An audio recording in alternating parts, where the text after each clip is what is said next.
الحمد لله رب العالمين والعاقبة للمتقين والصلاة والسلام على سيدنا ومولانا محمد أكرم الأولين والآخرين وعلى آله وأصحابه وأزواجه وذرياته أجمعين وعلينا معهم يا أرحم الراحمين. أما بعد فإن أصدق الحديث كتاب الله وخير الهدي هدي سيدنا ومولانا محمد صلى الله عليه وسلم وشر الأمور محدثاتها وكل محدثة بدعة وكل بدعة ضلالة وكل ضلالة في النار. وبسند المتصل منا إلى الإمام الحافظ الحجة أمير المؤمنين في الحديث أبي عبد الله محمد بن إسماعيل بن إبراهيم بن المغيرة بن البردزفة الجعفي البخاري رحمه الله تعالى ونفعنا بعلومه آمين. أنه قال به قال حدثنا عبد الله بن يوسف قال أخبرنا مالك بن أنس عن ابن شهاب عن سالم بن عبد الله النبي أن رسول الله صلى الله عليه وسلم مر على رجل من الأنصار وهو يعظ أخاه في الحياة فقال رسول الله صلى الله عليه وسلم دعه فإن الحياء من الإيمان. பாபுன், இது ஒரு பாடம். அல் ஹயா, ஹயா என்பது மினல் ஈமான், ஈமானிலிருந்து ஒரு ஜுஸு.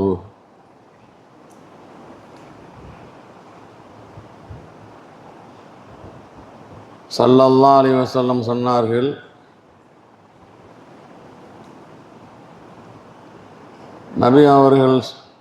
நபி அவர்கள் ஒரு மனிதரை கடந்து செல்கிறார்கள், அன்சாரி மனிதரை. அவருமோ யஇலு அஹாஹு ஃபில் ஹயா, தன்னுடைய சகோதரரை வெட்கப்படுற விஷயத்திலே கண்டித்து கொண்டிருந்த போது, உபதேசம் செய்து கொண்டிருந்த போதுன்னு சொன்னால் கண்டித்து கொண்டிருந்த போது, ஏன் இப்படி வெட்கப்படுற, இப்படியெல்லாம் வெட்கப்பட்டால் உருப்படலாமா, முன்னேறலாமா, வெட்கலாம் படக்கூடாது என்கிற மாதிரி நபி சொன்னாங்க, தாஹு உடுப்பாவற ஃபைனல் ஹயா மினல் ஈமான், ஹயா வெட்கப்படுவது ஈமானில் உள்ளது, அதையும் தடுத்துட்டு இருக்கிறேன். இதே ஹயாவை பற்றி நாம் விவரமாக பேசியிருக்கிறோம். ஹயா தபஇ, ஹயா ஷரஇ, ஹயா அக்லி, ஹயா உருஃபி, விவரமாக சொல்லியிருக்கிறோம் முதல் பாடத்தில். ஹயா தபஇ கூடாது, முன்னேற முடியாது. ஒரு துணிவு, ஒரு வீரம் இருந்தால் தான், பயந்துக்கிட்டே இருந்தால் உட்காந்த இடத்துலையே உட்காந்துட்டு இருக்க வேண்டியது தான். ஷரை ஹயா கூடும். ஹயா என்றாலே மனதில் ஏற்படக்கூடிய ஒரு இறுக்கம், மனதில் ஏற்படக்கூடிய ஒரு கவலை, வெட்கம், கபுலு நஃப்ஸ், மார்க்கத்திற்கு முரணான செயல்கள் செய்வதற்கு வெட்கப்படணும். மார்க்கம் தடுத்திருக்கேன், நான் செய்கிறேனே, நான் ஒரு முஸ்லீமாக இருந்து நான் செஞ்சேன்டா, ஒரு முஸ்லீம் இப்படி செய்கிறானேன்னு சொல்லி மற்றவங்கெல்லாம் குறை சொல்லுவாங்களே, இந்த மாதிரி எந்த வெட்கம் தப்பை தடுக்குமோ அந்த வெட்கம் ஈமானில் உள்ளது. எந்த வெட்கம் தப்பை தடுக்குமோ அதான் ஹயா ஷரைன்னு சொன்னோம்.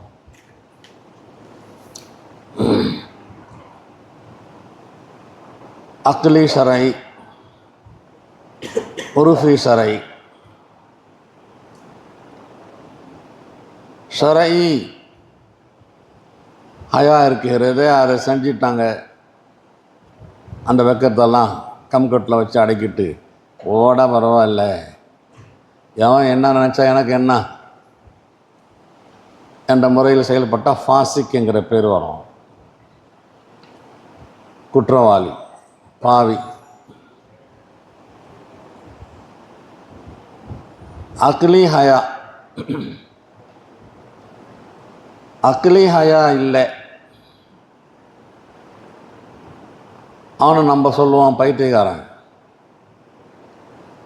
பாகல், மஜ்னூன். அவனுடைய வேலை அக்கல் சரியாக இல்லைன்னு சொன்னால் எதையோ செஞ்சுக்கிட்டு இருப்பான். பொதுவாக அக்லி ஹயா இல்லாதவங்க மஜ்னூனாக இருப்பான். சில பைத்தியக்காரங்க இருக்கிறாங்க, சட்டையை கிழிச்சிக்கிட்டு தொப்பியை கோணலாக போட்டுக்கிட்டு முழங்காலுக்கு மேலே வேட்டையை கட்டிக்கிட்டு அலைகிறவன்லாம் இருப்பான். அவனுக்கு எந்த வெக்கமும் இருக்காது. நம்ம ஊர்லேயும் இருக்கிறவனை பார்க்கலாம் நீங்கள். அவன் அக்கலில் கொஞ்சம் கோளாறு. அது அக்லி ஹயா அவன்கிட்ட இல்லை. நான் சொல்கிறது யாருன்னு தெரியுதா? உங்கள் ஊரில் இருப்பான் ஒரு ஆள் 2 ஆள் கட்டாயமாக. அக்லி ஹயா இல்லாதவன். உருஃபி ஹயா, ஊருடைய வழக்கம்னு ஒன்று இருக்குது, ஊருடைய பழக்கம்னு ஒன்று இருக்குது, மார்க்கம் அனுமதித்ததாகவும் இருக்கிறது. அதை செய்யலைன்னு சொன்னால், உருஃபி ஹயா இல்லைன்னு சொன்னால் பேக்கூஃப், அபுல,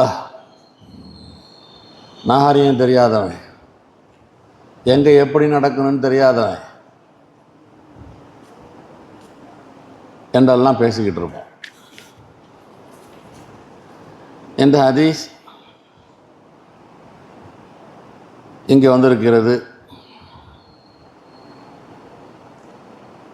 கிதாபுல் அதபுலையும் இன்ஷா அல்லாஹ் வரும், 903வது பேஜில். இதுக்கு முன்னுள்ள பாபுகள்லாம் ஈமானுடையவங்களுடைய அமல்களின் காரணமாக தஃபாதுல் இருக்குன்னு பேசணும். எல்லாருடைய அமலும் ஒரே மாதிரி இருக்காது, ஏற்றத்தாழ்வு இருக்குதுன்னு சொல்லி. இந்த பாபில் ஹயாவை பற்றி பேசியிருக்கிறோம். ஹயாவுடைய மர்த்தபாக்கள்லையும் தஃபாவத் இருக்கும். எனவே ஈமானில் ஜுஸு இருக்குது, தஃபாவத் இருக்குது. ஹயாவில் தஃபாவத் இருக்குதுன்னா ஈமானில் தஃபாவத் இருக்குது. இமாம் புகாரி அவர் நோக்கம் அதான். நான் பல தடவை சொல்லுவேன், முர்ஜியாக்கள் அவங்களுடைய மக்சதை, நோக்கத்தை ரத்து செய்வது தான் அசல் நோக்கம். ஏண்டா அவனுக்கு அமல்லாம் தேவையில்லைம்பான், ஈமான் போதும்பான். ஈமானுக்கு அமல் கட்டாயம் என்று இங்கே இமாம் புகாரி எடுத்து சொல்கிறார். அது கல்பு சார்ந்த அமலாக இருக்கட்டும், பொறுப்புகள் சார்ந்த அமலாக இருக்கட்டும், எந்த அமலாக இருந்தாலும் ஈமானுக்கு தேவை. எனவே அமல் முக்கம்மிலாத்துல் ஈமானில் உள்ளது, நஃப்சுல் ஈமானில் உள்ளதில்லை. நமக்கு அதான் பிரச்சனை. நஃப்சுல் ஈமானில் உள்ளதா மாதிரி ஏங்க பேசிகிட்டு இருக்குவீங்க? அது லா யஸீது வலா யன்குஸு. இது முக்கம்மிலாத்துல் ஈமானில் உள்ளது. முக்கம்மிலாத்துல் ஈமானில் உள்ளது சில பேர்ட்ட பாதி இருக்கும், சில பேர்ட்ட முக்கால்வாசி இருக்கும், சில பேர்ட்ட ஃபுல்லாக இருக்கும். அது யஸீது யன்குஸு தான், அதில் மாற்று கருத்துலாம் இல்லைம்போம். அப்போ ஈமான் காமிலுடைய ஒரு ஜுஸு, ஈமானுடைய ஒரு ஜுஸுன்னு முத்லக்கா சொல்லாதீங்க. எப்படி சொல்லுங்க? ஈமான காமிலுடைய ஒரு ஜுஸு ஹயா.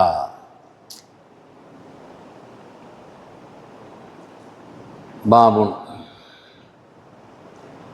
فإن تابوا وأقاموا الصلاة وآتوا الزكاة فخلوا سبيلهم அவர்கள் தௌபா செய்து தொழுகையை நிலைநாட்டி ஜகாத்தை கொடுப்பவர்களாக இருந்தால் ஃபஹல்லு சபீலஹும்,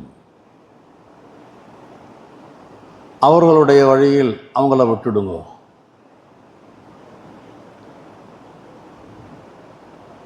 இனிமேல் நாங்கள் தப்பு செய்ய மாட்டோம், குஃபரிலிருந்து தௌபா செய்து விட்டோம், ஷிர்கிலிருந்து தௌபா செய்து விட்டோம், ஏக அல்லாஹ்வை ஏற்றுக்கொண்டோன்னு சொன்னான். சரி, அடுத்து கரெக்டாக தொழுகிறோன்னு சொன்னான். சரி, ஜகாத்தம் கொடுக்குறோன்னு சொன்னால் ஃபஹல்லு சபீலஹும், சண்டை போடாதீங்க, ஜிஹாது செய்யாதீங்க, அவர்கள் வழியில் விட்டுவிடுங்கள், அவர்களை விட்டுவிடுங்கள்.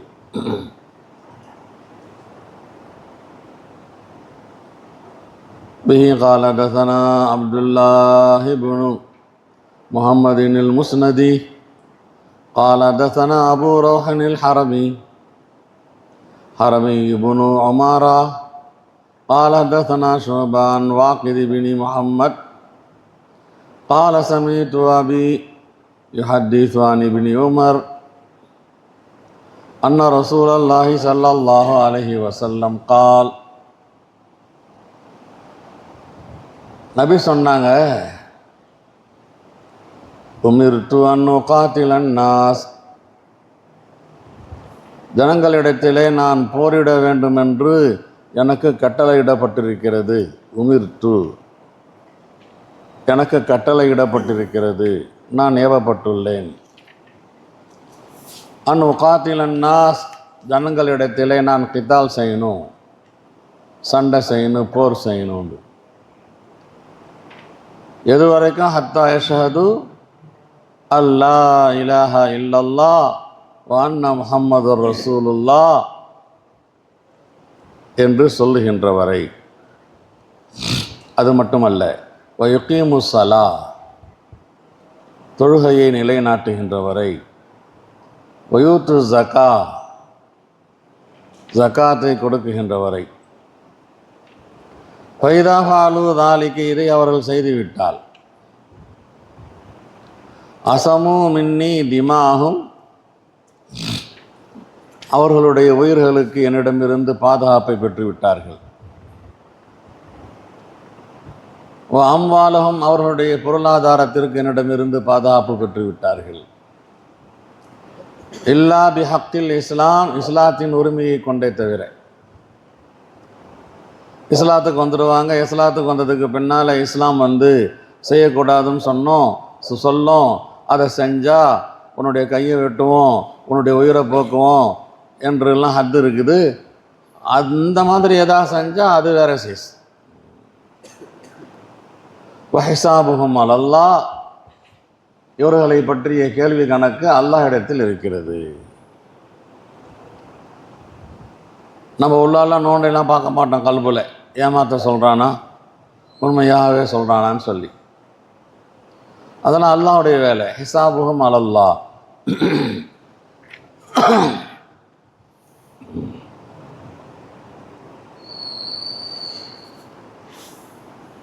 இங்கே இமாம் புகாரி முர்ஜியாக்கள் கராமியாக்களுக்கு ரத்து செய்கிறாங்க. அவங்களுடைய கோட்பாடு என்ன? அமல் தேவையில்லை ஈமானுக்குன்னு சொல்லி.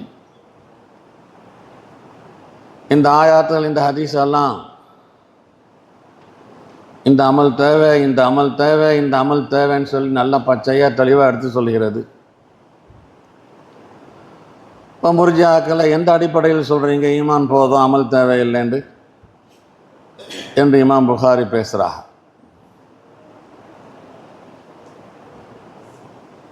இங்கே ஒரு கேள்வி வரும். ரெண்டு ஹதீஸ்லையும் பார்த்தா இஸ்லாத்துடைய ரெண்டு அமல், தொழுகை, ஜகாத்தை பற்றி தான் இருக்குது. நோன்பை பற்றி இல்லை, ஹஜ்ஜை பற்றி இல்லை. அந்த ரெண்டு தானே சொல்லப்பட்டிருக்குது. மற்றதெல்லாம் என்ன? அதெல்லாம் மறுத்தா கூட பரவாயில்லையா? இந்த ரெண்டை மறுத்தா தான் ஒப்புக்கொள்ளேண்டா தான் ஜிஹாது செய்யணுமா? இந்த ரெண்டுக்குள்ளால எல்லாம் வந்துருச்சு. இதுதான் சரியான பதில். தொழுகை இருக்கிறத இபாதத்தை பதனிய உடல் சார்ந்த எல்லா இபாதத்தும் உள்ளால் வந்துடும். ஜகாத் இருக்கிறத இபாதத்தை மாலியா. சொலாத் இருக்க இமாதுத்தீன். ஜகாத் கந்தரத்துல் இஸ்லாம். எனவே ரெண்டு சொல்லி அந்த ரெண்டுக்கும் பெரிய முக்கியத்துவம் இருக்கிறதுனால மற்றதெல்லாம் சொல்லாமல் போதுமாக்கிக்கிட்டாங்க. ஆட்டோமேட்டிக்காக நோன்பு உள்ளால் வரும், ஆட்டோமேட்டிக்காக ஹஜ்ஜு உள்ளால் வரும்.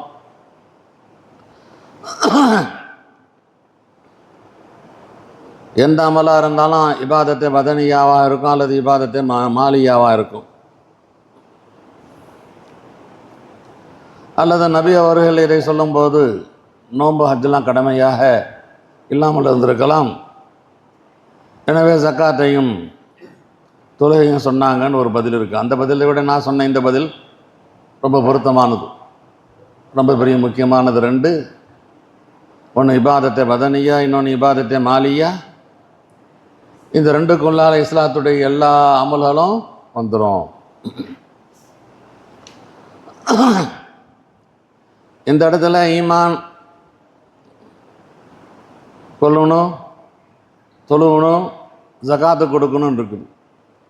ஒன்னொரு ஆயத்து இருக்குது, எந்த அளவுக்கு ஜிஹாது செய்யணும் முஸ்லீம் அல்லாதவர்களிடத்துலன்னு சொன்னால், قاتلوا الذين لا يؤمنون بالله ولا باليوم الآخر ولا يحرمون ما حرم الله ورسوله ولا يدينون دين الحق من الذين أوتوا الكتاب. இப்போ சொல்கிறான், ஹத்தா யுஅத்துல் ஜிஸ்யா அன் யதின். ஜிஸ்யாவை கப்பம் கட்டுகின்ற வரை எதிரிகள் நாங்கள் ஈமான் கொள்ள மாட்டோம், தொழ மாட்டோம், ஜகாத்து கொடுக்க மாட்டோம், நாங்கள் எங்கள் மார்க்கத்தில் தான் இருப்போம் என்று சொன்னாங்கன்னா சரி இருந்துக்கோங்க, ஆனால் பிரச்சனை இல்லை.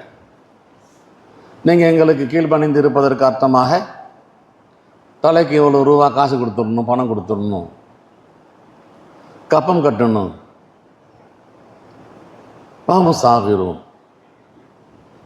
அவர்களுமோ இழிவடைந்தவர்களாக எங்களுக்கு நமக்கு கீழ்ப்பணிந்தவர்களாக கப்பம் கட்டுறதை ஒத்துக்கொள்ளணும்னு இருக்கு.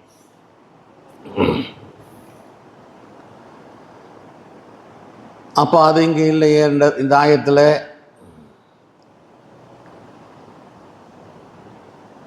அப்போ அந்த ஆயத்தை பார்த்தா குஃப்ரை க்ளோஸ் பண்ணுற வரைக்கும் ஜிஹாது செய்யணுன்னு இருக்குது.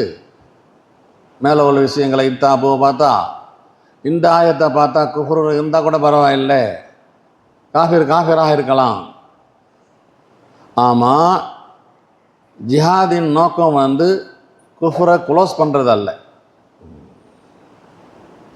யார் யார் எந்த மதத்தில் இருக்கிறாங்களோ அந்த மதத்தில் அவங்க இருந்துக்கலாம், அதெல்லாம் ஒன்றும் தப்பு இல்லை, அவங்க இஷ்டம், மத சுதந்திரம் இருக்கிறது. ஆனால் நாங்கள் நாட்டை கைப்பற்றிட்டோம்னு சொன்னால் நீங்கள் கீழ்ப்பணிந்து இருக்கிறீர்கள் என்பதற்காக வேண்டி ஒரு வரியை கட்டணும். ஆகவே குஃபருடைய அந்த ஷவுகத், அதனுடைய அந்த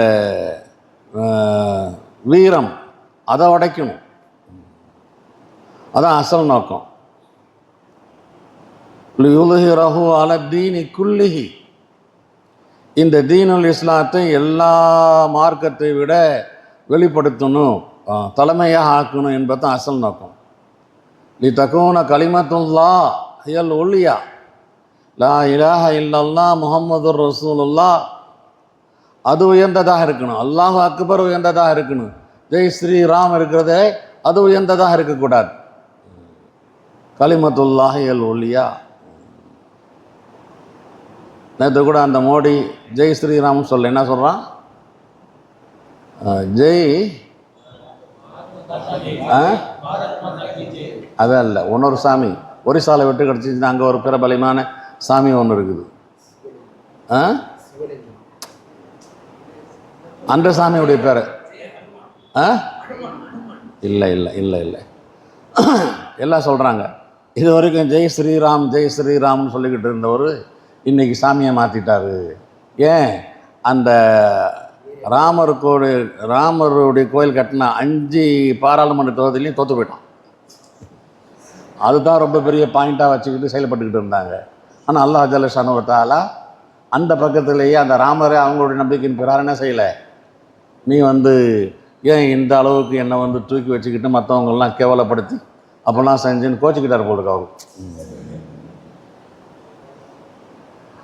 இங்கே தக்குன கலிமத்துல்லாஹ் ஹியல் உலியா. ஹைர், அவங்களும் யாரும் எந்தெந்த மதத்தில் இருக்கிறாங்களோ அவங்க அந்தந்த கடவுள்களை தாராளமாக சொல்லிக்கலாம், அதில் எந்த பிரச்சனையும் இல்லை. ஆனால் உலக ரீதியில் ஒட்டுமொத்தமாக பார்த்தா கலிமத்துல்லாஹ் ஹியல் உலியாவாக இருக்கும். அதுதான் அசல் நோக்கம்.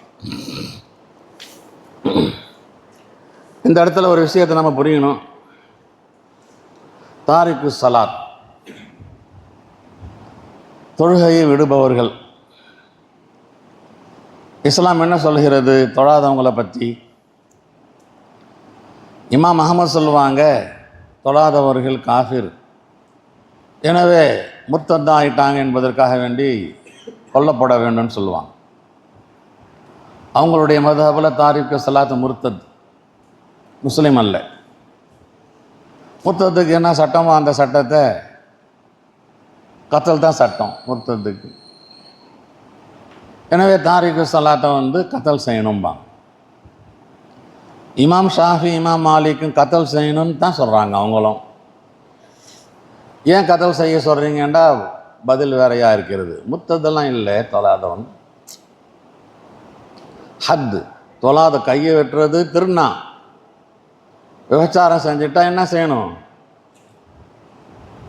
கல்லால் எறிந்து கொள்ளணும் அல்லது 100 கசையடி கொடுக்கணும். தொழாதவங்களுக்கு ஹத்து என்ன? கத்தல். இமாம் அஹமது சொல்கிறாங்க கத்தல் செய்யணுண்டு. என்ன தாரிக்கு சலாத்துக்கு கத்தல் என்பது இமாம் அஹமது சொல்கிறாங்க, இமாம் ஷாஃபி சொல்கிறாங்க, இமாம் மாலிக் சொல்கிறாங்க. ஆனால் இமாம் அஹமது சொல்லக்கூடிய அந்த பான் இருக்கிறதே, தொழாதவர்கள் முர்த்ததா போயிட்டாங்க, முர்த்தத்துக்கு சட்டம் கத்தல். இமாம் ஷாஃபி மாலிக் சொல்லுவாங்க தொழாதவர்கள் முஸ்லிம்கள் தான், ஆனால் அதுக்கு ஹத்து என்ன? கத்தல். திருண்ண கை வெட்டின ஹத்து. அதே மாதிரி தொழுவலேண்டா நம்முடைய இமாம் சொல்லுவாங்க, ரொம்ப நளினமாக சொல்கிறாங்க, கத்தல்லாம் செய்ய வேண்டாம், கத்தல்லாம் செய்யக்கூடாது, கைது செஞ்சு சிறையில் அடைக்கணும், தொழுவுறதை ஒத்துக்கிற வரைக்கும், தொழுவுறியா இல்லையா என்று சிறையில் அடைச்சி தௌபா செய்கிற வரைக்கும், அல்லது அடித்து ரத்தம் ஊற்றணும், ரத்தம் ஊற்றி அவனாக செத்து போகணும், நான் மன்னிச்சுக்கங்க நான் திரும்பி தொழ ஆரம்பிச்சிடுறேன்னு சொல்கிற வரைக்கும், சொல்லிட்டாண்டா வெளியே விட்டுறலாங்கிறாங்க. சிறைச்சாலையில் அடைக்கணும். எது வரைக்கும்? தொழுவுறதை கபூல் செய்கிற வரைக்கும், தொழுவுறேன்னு ஏற்றுக்கொள்கின்ற வரைக்கும்.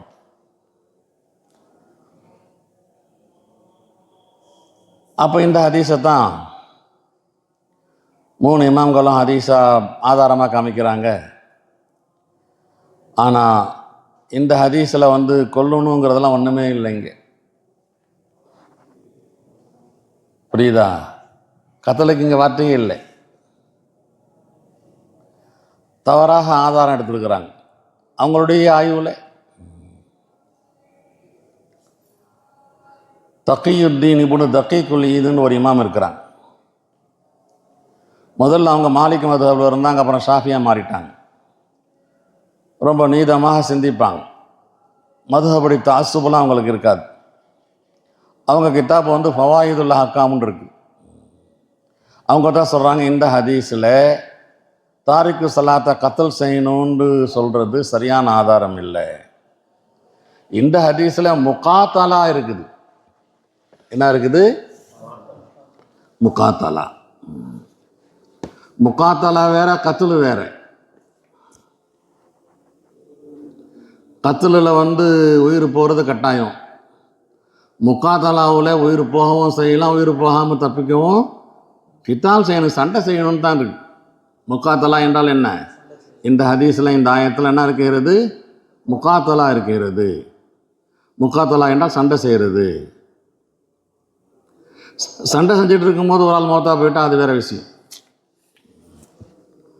எங்கெங்கெல்லாம் சண்டை நடக்குதோ அங்கெல்லாம் கொலை நடக்கணும், உயிர் போகணும் என்பது கட்டாயமெல்லாம் இல்லை. ஒரு ஊருக்காரங்க பூரா ஒட்டு மொத்தமாக எங்கள் ஊரில் வாங்க சொல்ல மாட்டோம் அப்படின்னு முஸ்லீம் ஊரில் தீர்மானம் போட்டானோ, அல்லது இனிமேல் எந்த குழந்தை பிறந்தாலும் கதனா செய்ய மாட்டோம் என்று தீர்மானம் போட்டாங்க. இஸ்லாமிய அரசாங்கம் என்ன செய்யணும்னா சண்டை செய்யணும். அந்த ஊரில் கத்தல் செய்யக்கூடாது. வாங்க சொல்கிறீங்களா இல்லையா? கதனா செய்கிறீங்களா இல்லையா? ஆகவே உனக்கு நான் புரிய வைப்பதற்காக சொல்கிறேன், கத்தல் வேறு, கித்தால் வேறு. புரியுதா?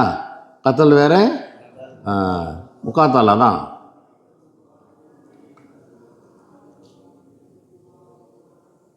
தொழுது கொண்டு இருக்கிறோம், குறுக்கால ஒருத்தர் போகிறார், ஹதீஸில் வருது ஃபைன் நபா ஃபல் யுகாத்தில்ஹு,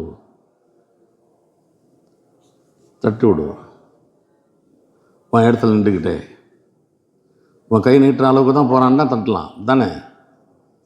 தட்டின பின்னாலேயும் முறுக்கிட்டு நான் போதான் அவன் சொன்னால் ஃபல் யுகாத்தில்ஹு, ஹதீஸ் இருக்குது. ஃபல் யுகாத்தில்ஹு கொண்டுடுன்ற அர்த்தம் இதுக்கு. ஃபல் யுகாத்தில்ஹு, கத்தல்லாம் செய்யக்கூடாது. சண்டை போட்டாவது குறுக்க விடக்கூடாது அவனை.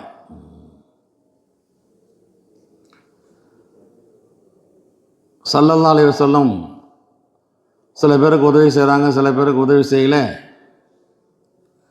சாது என்கிற சஹாபி நல்ல பச்சை முஸ்லீமாக இருக்கக்கூடிய நபிக்கு இப்படியே கொடுத்துட்டு இருக்கும்போது கொடுக்காம போயிட்டாங்க.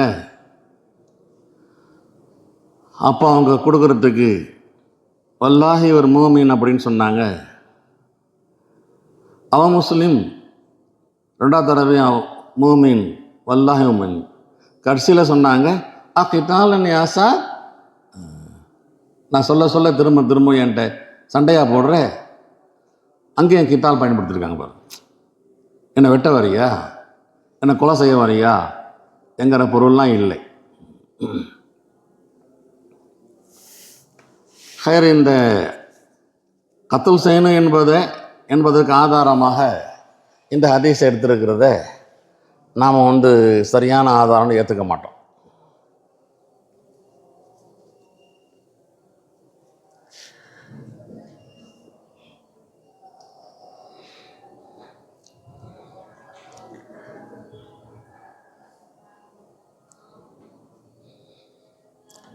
பாபு மன் கால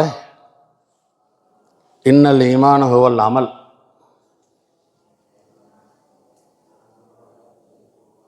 யார் ஈமான் என்பது அமல் என்று சொன்னாரோ அவர் சம்பந்தமாக பேசுகின்ற பாடம்.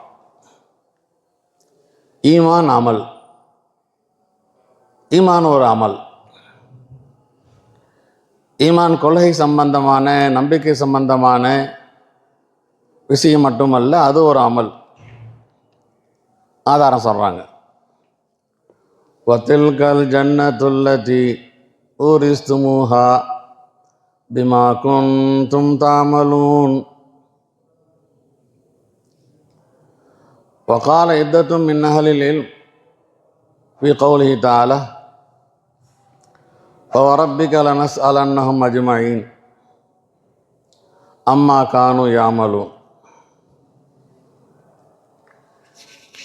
இந்த ஆயத்தில் பாரு, தில்கல் ஜன்னா, அந்த சொர்க்கலோகம், அல்லத்தி ஊரிஸ்துமுஹா, அதை உங்களுக்கு வராசத்தாக கொடுக்கப்பட்டிருக்கிறதே, அனந்தர பொருளாக, வாரிசு பொருளாக அந்த சொர்க்கலோகம். பிமா குன்தும் தாமலூன்,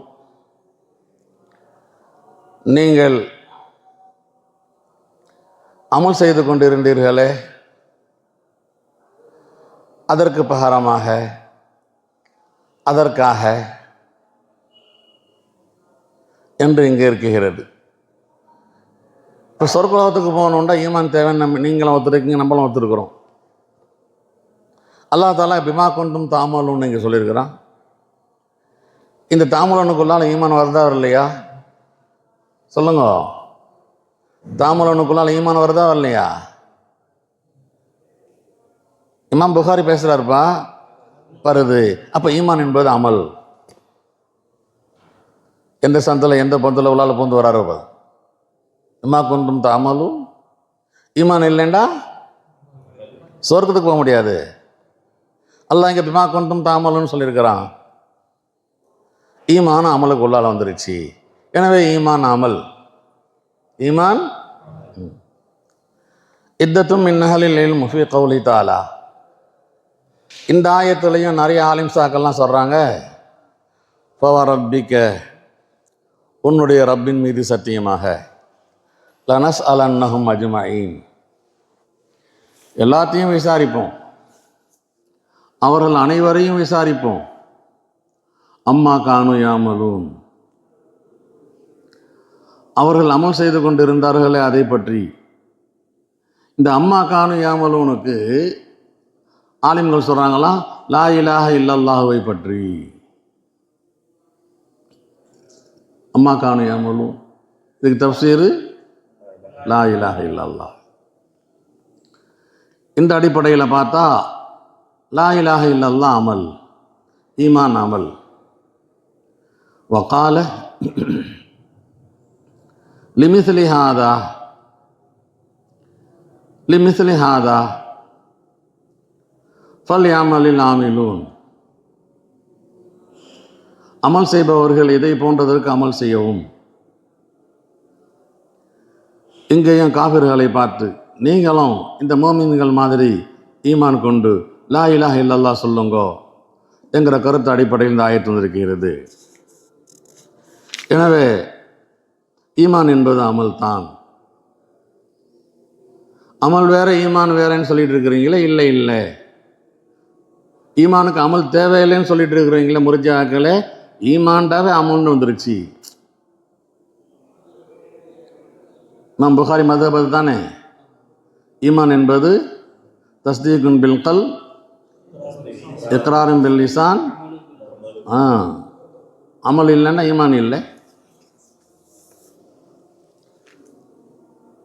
சுப்ஹானல்லாஹி பிஹம்திஹி சுப்ஹானகல்லாஹும்ம பிஹம்திக் அஷ்ஹது அல்லா இலாஹ இல்லா அன்த நஸ்தக்ஃபிருக வ நத்தூபு இலைக்.